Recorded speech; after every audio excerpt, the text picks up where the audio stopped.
So hello everyone, welcome to this video. इस video में हम देखने वाले हैं कि टॉपर्स कैसे आंसर लिखते हैं इन द फिजिक्स एग्ज़ाम। और मैं आज अपनी आंसर शीट भी शेयर करने वाली हूँ कि मैंने कैसे लिखा था और सारे टिप्स एंड ट्रिक्स बताने वाली हूँ जिससे मैंने बोर्ड एग्ज़ाम में फ़िज़िक्स में 95 स्कोर किया था। तो चलिए स्टार्ट करें। तो आज हम स्टेप बाय स्टेप देखने वाले हैं। तो सबसे पहले देखो, फिजिक्स के क्वेश्चन पेपर में कौन से टाइप के क्वेश्चंस आते हैं, मतलब कैसे टाइप के क्वेश्चंस आते हैं वो तो आपको पता होगा, तो मैं बता देती हूँ। आपके एमसीक्यू टाइप के क्वेश्चंस आते हैं, डेरिवेशंस आती हैं, डेफिनेशंस आती हैं, डायग्राम बेस्ड आता है, न्यूमेरिकल्स आता है और कंडीशन या फिर प्रूफ वाले क्वेश्चंस आते हैं। तो उनको कैसे लिखना है यहाँ पे मैंने स्टेप बाय स्टेप आपको दिखाया है। तो सबसे पहले स्टार्ट करते हैं with the MCQ type question. अब एमसीक्यू टाइप क्वेश्चन में देखो, यहाँ पे हम केस स्टडी बेस्ड वाले क्वेश्चन भी लेंगे क्योंकि केस स्टडी बेस्ड वाले क्वेश्चन में ज़्यादातर आपका एमसीक्यू वाला ही आता है। मेरे बोर्ड एग्जाम में एमसीक्यू वाला ही आया था, ठीक है। तो जैसे यहाँ पे क्वेश्चन है, which of the following is a unit of charge, और आपको ऐसे 4 ऑप्शन दिए हुए हैं क्वेश्चन पेपर में। तो आपको कैसे लिखना है, ये आपकी आंसर शीट है। तो सबसे पहले आपको लिखना है आंसर नंबर 1, ठीक है। फिर आपको ऑप्शन लिखना है कि आप कौन सा ऑप्शन चूज़ कर रहे हो। जैसे आंसर नंबर 1 का मैं ए चूज़ करती हूँ, कूलम। और फिर आपको जो है यहाँ पे जो आपका वर्ड लिखा हुआ है वो पूरा लिखना है।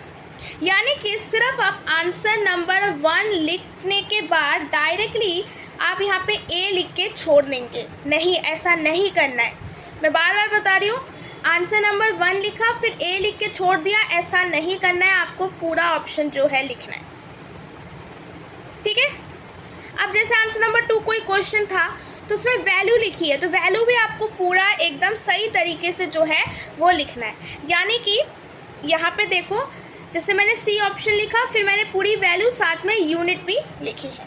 तो इस प्रकार से जो है आपको एमसीक्यू लिखने हैं, राइट। अब आते हैं नेक्स्ट, हमारे पास क्वेश्चन है which is theory based question.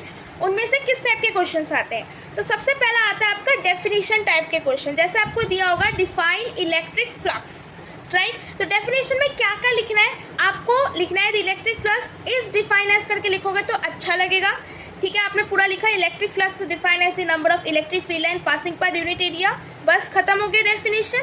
फिर इसका आपको फॉर्मूला भी लिखना है, नहीं भी लिखोगे फिर भी चलेगा, लेकिन मेरी एडवाइस ये है कि हर समय जब भी आपको लिखने को बोले आप प्लीज़ फॉर्मूला लिख के ज़रूर आना।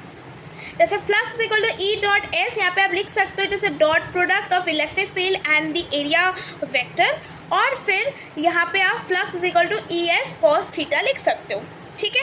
अब जैसे यहाँ पे यूनिट भी आपको लिखनी है कि यूनिट क्या है, तो यूनिट है न्यूटन मीटर स्क्वायर पर कूलम। आप लिख सकते हो इलेक्ट्रिक फील्ड की यूनिट होती है न्यूटन पर कूलम और आपका एरिया का यूनिट होता है मीटर स्क्वायर, ये आप लिख सकते हो। लेकिन लिखने की ज़रूरत नहीं, आप डायरेक्टली यूनिट करके लिखते हैं।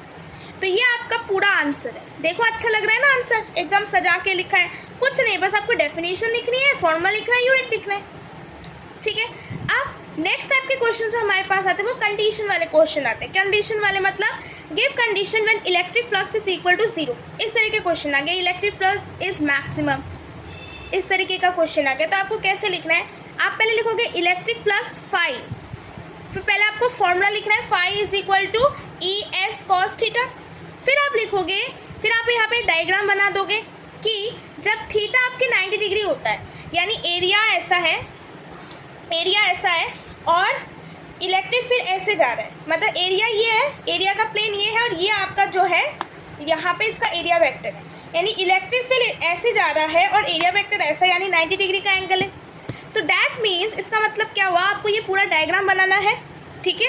और डायग्राम बनाने के बाद आपको लिखना है when theta is equal to 90 degree flux is E S cos 90, फिर कॉस 90 0 हो जाता है, साइन 90 1 होता है, कॉस 90 0 होता है, तो फ्लक्स आपका 0 हो जाएगा। यानी इसके बाद भी आप एक लाइन लिख सकते हो that no electric field line cross the plane, ये आप लिख सकते हो, लेकिन लिखने की ज़रूरत नहीं है, हमने बता दिया कि कौन सा कंडीशन है जब थीटा आपका 90 डिग्री है। इस प्रकार से आपको लिखना है। अब आते हैं नेक्स्ट टाइप के क्वेश्चन में। अब आप कहते हैं डेरिवेशन टाइप के क्वेश्चन में, आपको डेरिवेशन वाले कैसे करने हैं। तो डेरिवेशन वाले में ध्यान से देखना, सबसे पहले से आपको क्वेश्चन दिया है कि derive the expression of electric field at axial point of electric dipole, right. तो सबसे पहले जो आपका हेडिंग है डेरिवेशन का पूरा लिख देना, expression of electric field at the axial point of electric dipole, ठीक है। उसके बाद आपको एक्सप्रेशन ऑफ इलेक्ट्रिक फील्ड ये पूरा लिखा, फिर आपको यहाँ पे डायग्राम बनाना है जो भी आप बनाना चाहते हो। अब अगर आप ऐसे स्क्वायर कर दोगे तो अच्छा दिखेगा, सेपरेट दिखेगा, नहीं भी करोगे तब भी चलेगा, और डायरेक्टली आप यहाँ पे लिखना स्टार्ट कर दोगे। सबसे पहले फॉर्मूला लिखोगे, electric field due to a point charge की, पॉइंट चार्ज की वजह से क्या होता है, E = KQ_R²। फिर आप यहाँ पे जो है अपना डेरिवेशन कर सकते हो इस तरीके से, ठीक है। अब लास्ट में जैसे आपका ये आंसर आ गया E net = 2 kP/r³, तो फिर आपको इसे बॉक्स में ऐसे करना है, यानी कोई भी आप फॉर्मूला लिखोगे, आपका फाइंडिंग होगा, कुछ भी होगा जो आप निकाल रहे हो उसे हमेशा बॉक्स में करना है। Always make a square bracket भी आप बना सकते हो around any formula. Square bracket का मतलब होता है जैसे आपने E net = 2 kP/r³ लिखा, आप ऐसे भी कर सकते हो, मतलब स्क्वायर ही बनाना है, स्क्वायर ब्रैकेट छोड़ दो, ठीक है। अब आते हैं नेक्स्ट, हमारे पास प्रूफ वाले क्वेश्चन आ गया। अब ध्यान से सुनना, ज़्यादातर जो प्रूफ वाले क्वेश्चंस आते हैं वो डायरेक्टली डेरिवेशंस ही होते हैं, बस आपको घुमा के क्वेश्चन पूछा जाता है, ठीक है, वो डेरिवेशंस ही होते हैं। तो उसके लिए भी सेम तरीका आपको लिखना है। सबसे पहले टू प्रूफ, क्या प्रूफ करना है, पूरा सेंटेंस पढ़ोगे, पूरी सेंटेंस लिखने की ज़रूरत नहीं है, आप डायरेक्टली फॉर्मूला लिख सकते हो कि बी सोलोनॉइड यानी magnetic field due to solenoid आपका न्यू नॉट एन टाइप से करंट पासिंग थ्रू इट, ये आपको प्रूफ करना है। आपने पूरा लिख दिया, फिर आप ये भी लिख देना कि बी किसको स्टैंड कर रहा है, न्यू नॉट किसको है, एन किसको है, ये आप लिख सकते हो, नहीं भी लिख सकते हो, आपकी मर्जी है। फिर आपको डायग्राम बनाना है, डेरिवेशन करना है, और जो आपने प्रूफ किया या जो आपने निकाला उसे आपने बॉक्स में कन्वर्ट कर दिया और लिख दिया हैंस प्रूफ, ठीक है। अब आते हैं नेक्स्ट, हमारे पास न्यूमेरिकल्स आ गए। न्यूमेरिकल में कैसे लिखना है, कुछ भी क्वेश्चन आपको पहले क्वेश्चन को पढ़ना है, उसके बाद आपको उसकी यूनिट ध्यान से चेक करनी है, और जितने भी गिवन इन्फॉर्मेशन है आपको वो लिख देना है। जैसे आपका E जो है यहाँ पे इलेक्ट्रोमोटिव फोर्स EMF वो 4 वोल्ट दिया है, टर्मिनल पोटेंशियल आपका 3.5 वोल्ट दिया है, इंटरनल रेजिस्टेंस 1 ओम दिया है। सपोज क्वेश्चन में आपको करंट निकालना है I सर्किट में, तो V = E-IR आपने फॉर्मूला लिखा, फिर पुटिंग वैल्यूज करके आपने इसको सॉल्व करते हो, जो भी आपका आंसर आया, जैसे करंट की वैल्यू 0.5 AI, ठीक है, तो उसे आपको एरो करके लिख देना है आंसर।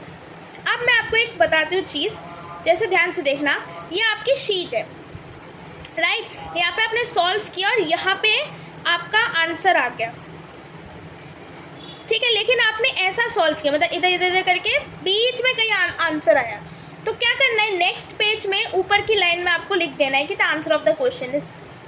ये बहुत ही आपके लिए हेल्पफुल होगा, राइट। अच्छा, उसके बाद आते हैं नेक्स्ट, हमारे पास है डायग्राम। अब डायग्राम वाले क्वेश्चन कैसे करने हैं, बहुत इजी है। जो भी आपका डायग्राम होगा आपको पहले उसकी हेडिंग लिखनी है, आप कौन सा डायग्राम बना रहे हो, फिर आपको डायग्राम बनाना है, और अगर टाइम बचता है तो उससे रिलेटेड आप जो है लिख सकते हो स्टेटमेंट, जैसे इलेक्ट्रिक फील्ड है रेडियली आउटवर्ड किसमें, पॉइंट पॉजिटिव चार्ज में, ठीक है। अब मैं अगर आपको प्रो टिप दिखाऊं तो प्रो टिप यही है कि ऑलवेज अंडरलाइन हेडिंग, आपको हमेशा हेडिंग को अंडरलाइन करना है, सुंदर दिखेगा, अच्छा दिखेगा, क्लियर दिखेगा। मेन बात यह है कि क्लियर और क्रिस्प दिखे आपकी चीज़।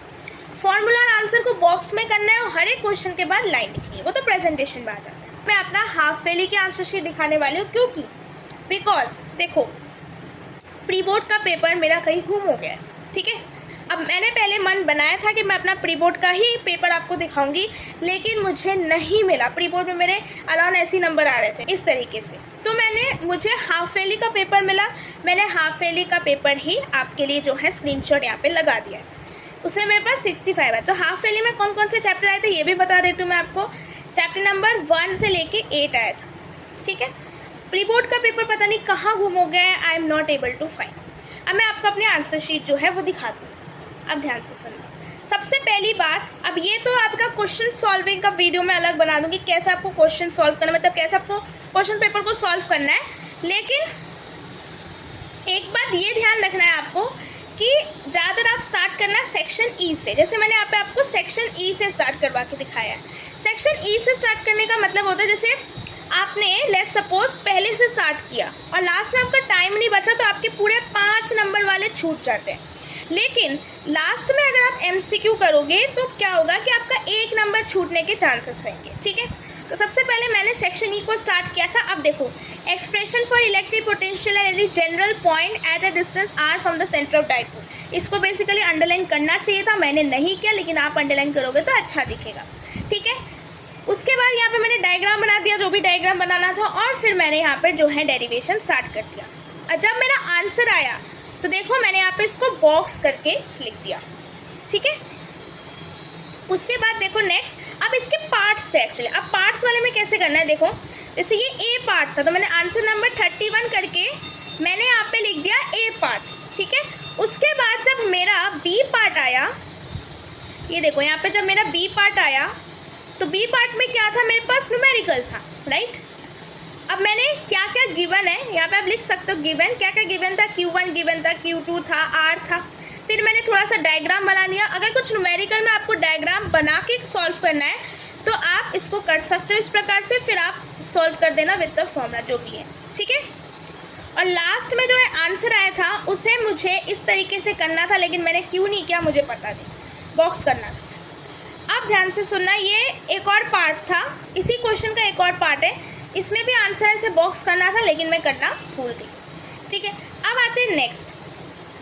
अब ये डेरिवेशन है, देखो अब इस डेरिवेशन में आपका कोई जो है डायग्राम वगैरह नहीं बनाना है, तो डायरेक्टली लिख दिया वी नोट ऐड करके कि P इक्वल टू वी आई, फिर वी साइन ओमेगा टी, फिर इस प्रकार से जो है मैंने पावर की वैल्यू निकाल दी, P average equal to V R M S I R M S cos phi. इसका भी दूसरा पार्ट था बी। अब ये बी पार्ट था न्यूमेरिकल, और न्यूमेरिकल में जो जो गिवन इन्फॉर्मेशन है, जैसे एल की वैल्यू दी है, सी की वैल्यू दी है, आर दी है, मुझे इम्पिडेंस निकालना है और कुछ लाइन लिखनी है, तो मैंने इस प्रकार से जो है लाइन लिख दिया।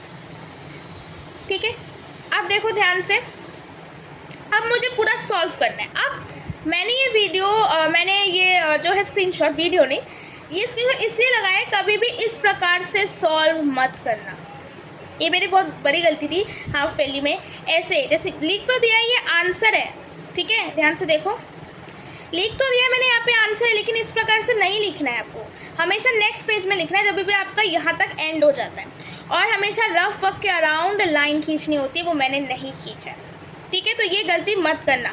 देखो आपको समझ में नहीं आएगा, आपको ढूंढना पड़ेगा आंसर क्या है, अगर आपने स्क्वायर ब्रैकेट्स या फिर स्क्वायर करके नहीं दिया है तो। ठीक है, अब आते हैं नेक्स्ट, तो रफ वर्क हमेशा लाइन खींच के करना है। अब ये किरचॉफ रूल थे, अब इसमें मुझे स्टेटमेंट लिखनी थी किरचॉफ की। ठीक है, मुझे क्या लिखना था यहाँ पे, स्टेटमेंट लिखना था, तो किरचॉफ फर्स्ट रूल लिखा और मैंने फर्स्ट लॉ लिख दिया, और देखो यहाँ पे जो भी मैथमेटिकल इक्वेशन फॉर्मूला जो भी आए वो आपको लिखना है। अब इसका एक और पार्ट था बी पार्ट, जो सर्किट सॉल्विंग का था, वो मुझसे नहीं हुआ, तो उसमें मेरे पास 2 नंबर चले गए, 2 नंबर नहीं, हाँ 2 नंबर चले गए, मतलब टोटल 5 नंबर का क्वेश्चन था, उसमें मुझे 3 यहाँ पे मिले, 2 नंबर उसमें चले गए, और पता नहीं कहीं क्वेश्चन में गलत हुआ था मेरा, ढूंढना पड़ेगा मुझे। अब देखो एक सेक्शन ख़त्म हुआ, फिर मैं दूसरा सेक्शन लिखा, अंडरलाइन कर दिया, और यहाँ पे देखो कि मैंने डबल लाइन भी खींच दी, राइट। उसके बाद यहाँ पे फिर से डेरिवेशन आ गया, तो डेरिवेशन में देखना यहाँ पे डायग्राम बनाया है और पूरा डिराइव किया है। मेरे हाफ ईयरली प्री बोर्ड में डेरिवेशंस आए थे, लेकिन बोर्ड में सिर्फ 2 डेरिवेशंस आए थे बस, और 1 या 2 थ्योरी आए थे, बाकी न्यूमेरिकल से सारे। तो न्यूमेरिकल की प्रैक्टिस ज़रूर करके जाना। हाँ, एक बहुत इंपॉर्टेंट चीज़, कभी भी आपके पास कोई ग्राफ हो, ग्राफ पता हो तो उसे बनाना ही बनाना है। जैसे यहाँ पे ग्राफ बनाना था, ठीक है, और जो मेरे पास फाइंडिंग है उसे स्क्वायर ब्रैकेट कर दिया, मुझे मिल गए 3 नंबर। फिर दूसरा डेरिवेशन आया, ये एक्सियल पॉइंट था इलेक्ट्रिक पोटेंशियल का, तो आपने डायग्राम बनाया, फिर इसे अपने जो है डेरिवेशन किया, और मेरे पास आंसर निकल गया। अब यहाँ पे इतना पार्ट कुछ आपका स्टेटमेंट या फिर कोई रीजनिंग वाइज थी शायद से, तो इस प्रकार से आपको फॉर्मूला भी लिखना है। अब आते हैं नेक्स्ट, म्यूचुअल इंडक्टेंस। मैं बता देती हूँ, ये म्यूचुअल इंडक्टेंस का डेरिवेशन मेरे बोर्ड एग्जाम में सेल्फ इंडक्शन का आया था, और यही दूसरा डेरिवेशन था। एक और डेरिवेशन था एसी जनरेटर का। तो इंडक्टेंस वाला बहुत इंपॉर्टेंट है, तो कर लेना। तो म्यूचुअल इंडक्टेंस में मुझे सबसे पहले उसका डेफिनेशन लिखनी थी, तो मैंने डेफिनेशन लिख दी। देखो मैंने एसआई यूनिट लिख दी। अब म्यूचुअल इंडक्टेंस से मुझे ऐसे वैसे फॉर्मूला तो निकालना ही था, इसलिए मैंने यहाँ पे फॉर्मूला नहीं लिखा, मैंने डेरिवेशन स्टार्ट कर दिया, डायग्राम बना दिया, स्टेटमेंट लिखा। देखो जो है हेडिंग लिखी मैंने, expression for mutual inductance of 2 long coaxial solenoid. Answer आया उसे स्क्वायर ब्रैकेट में या फिर स्क्वायर में मैंने कर दिया। अब अब यहाँ पे ये वाला जो क्वेश्चन था, एक मिनट, ये प्रूफ वाला क्वेश्चन था, दिस वाज प्रूफ क्वेश्चन। तो डायग्राम बना दिया और टू प्रूफ लिखना था, लेकिन मैंने नहीं लिखा, इसलिए मैं आपको दिखा दे रही हूँ कि क्या क्या आपको करना है। और हमेशा बॉक्स में करना है, जब भी आपका आंसर निकले हमेशा आपको बॉक्स में करना है, हमेशा। जैसे यहाँ पे वर्क डन है, इस प्रकार से नहीं लिखना था, मुझे नेक्स्ट पेज पर लिखना था, ये गलती हो गई है, ठीक है। अब आते हैं यहाँ पे, एक और मेरे पास डेरिवेशन था डिस्प्लेसमेंट करंट का। तो यहाँ पे भी आपको डायग्राम बनाना है और आपको लिखना है, राइट। फिर मुझे मूविंग कॉइल गैल्वेनोमीटर, अब अगर एसी जनरेटर आए, मूविंग कॉइल गैल्वेनोमीटर है, कोई भी ऐसे डायग्राम बेस्ड आए, आपको यहाँ पे डायग्राम ड्रॉ करना ही करना है और उसे लेबल करना है। और हमेशा आपको प्रिंसिपल लिखना है, उसका कंस्ट्रक्शन लिखना है, और उसके साथ साथ, अच्छा एक पेज यहाँ पे गुम हो गया, सॉरी, उसके साथ साथ आपको उसका फॉर्मूला भी लिखना है। मेरे पास एक पेज यहाँ पे डिलीट हो गया शायद से, इसके बाद एक और पेज था, ठीक है। तो यही था, जैसे यहाँ पे एक न्यूमेरिकल है, तो न्यूमेरिकल में जो जो भी दिया होता है आपको सब कुछ लिखना है, और अगर यूनिट में नहीं दिया है तो आपको वैसी टाइप यूनिट चेंज करके देना होगा, ठीक है। उसके बाद यहाँ पे और क्या था, ये भी प्रूफ के क्वेश्चंस हैं। अब देखो केस स्टडी बेस्ड क्वेश्चन में देखो सारे एमसीक्यू बेस्ड थे। यहाँ पे आपको पहले ऑप्शन लिखना है, फिर पूरा जो है वर्ड लिखना है, ऑप्शन फिर वर्ड, इस प्रकार से जो है आपको करना है। कोई सॉल्विंग वाला है तब भी आपको लिखना है सी ऑप्शन 3 वेबर, ठीक है। अब आते हैं एमसीक्यू टाइप क्वेश्चंस में। अब एमसीक्यू टाइप क्वेश्चन में आपको रफ वर्क के लिए बहुत टेंशन होती है, तो क्या करना है, इसी प्रकार से मैंने बोर्ड एग्जाम में भी किया था। आपको शीट के ऐसे बीच में से नहीं करना, जैसे आपकी शीट है तो बीच के थोड़े साइड में से ऐसे लाइन खींच देना, लिख देना रफ, ठीक है। जैसे मैंने यहाँ पे, ऐसे टेढ़ा होगा लेकिन ये सीधा होना चाहिए था, ऐसे। फिर आपको यहाँ पे जितना भी रफ वर्क करना है, और फिर आपको यहाँ पे लिखना है आंसर नंबर 1 जो भी आपका ऑप्शन है, इस प्रकार से, ठीक है। ये देखो इसी प्रकार से मैंने बोर्ड एग्जाम में भी किया था, मैं फिर से बता रही हूँ, तो कोई गलती नहीं है। अगर कोई बाई चांस 10th वाला भी देख रहा है इस वीडियो को, मैथ्स के लिए भी सेम तरीका आपको यूज़ करना है। मैंने मैथ्स में भी इसी प्रकार से लाइन खींच के यहाँ पे रफ वर्क किया था और यहाँ पे मेरे सारे एमसीक्यू किए, ठीक है। अब ये मेरा सर्किट वाला था, ये मेरा गलत गया था, इसे लास्ट में मैंने सॉल्व किया और इसमें ये गलत गया था आंसर। तो ये था मेरा आंसर शीट, प्री बोर्ड का नहीं है, हाफ ईयरली का। तो अगर आपको ये आंसर राइटिंग की स्ट्रैटेजी, टिप्स और ट्रिक्स अच्छी लगी, और अगर आपको मेरी आंसर शीट भी अच्छी लगी, तो क्या करना है, लाइक करना है इस वीडियो को, सब्सक्राइब करना है मेरे चैनल को, और कमेंट करके बताना है कि कैसा लगा आपको, आप क्या फॉलो करने वाले हो क्या नहीं। और आंसर राइटिंग की वीडियो एक्चुअली मैं पेपर से पहले देना चाहिए था, लेकिन अभी दे रही हूँ कि आप अभी से अगर प्रैक्टिस करोगे फिर बाद में आपको पछतावा नहीं होगा। So thank you everyone for watching this video. I hope you will score 95+ in physics class 12 CBSE board exam. So thank you everyone.